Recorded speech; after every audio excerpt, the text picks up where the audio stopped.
Voilà, c'est l'entrée de chez lui, il était tout rempli de déchets. Vous voyez que t'as un os par terre là. Il y a des os énormes qui ont été retirés. Hein. Il y a quelques jours, nous avons reçu un message sur la boîte mail du Progrès. Depuis 2024, les employés de ce cabinet d'architecture vivent un véritable cauchemar. Leur voisin, persuadé que l'espace au fond du cabinet lui appartient, jonche régulièrement le sol d'ordures et de déchets de viande en décomposition. Récemment, il aurait même tenté de mettre le feu à la verrière après l'avoir submergée de détritus. Mouches, cafards et rats ont envahi l'espace. Donc il déverse en fait des tonnes de détritus sur la verrière. Donc en fait, quand on zoome, on voit un four à micro-ondes, un canapé lit quoi, probablement, auquel il a mis le feu. Suite à quoi la mise en cause a été interpellé, Ouais.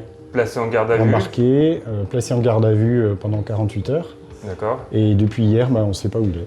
Dans les photos que vous nous avez fait parvenir, il y en a une où on voit des abats de viande. Qu'est-ce que c'est ça? On ne sait pas. Il faut s'imaginer qu'ici, ça a été tout vidé par une entreprise de nettoyage.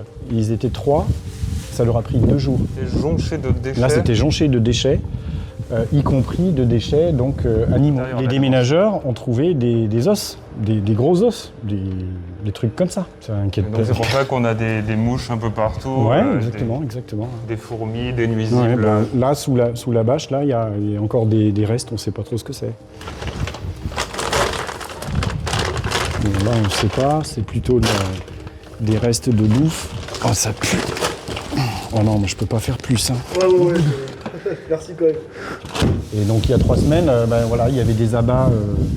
Alors les abats, ils étaient où précisément? Ils étaient étalés là, sur l'espèce de bordure là. D'accord, vous dites comme des trophées un peu. Il est écrit quelque part dans un jugement qu'il était à peu près à une trentaine de bouteilles de bière forte par jour.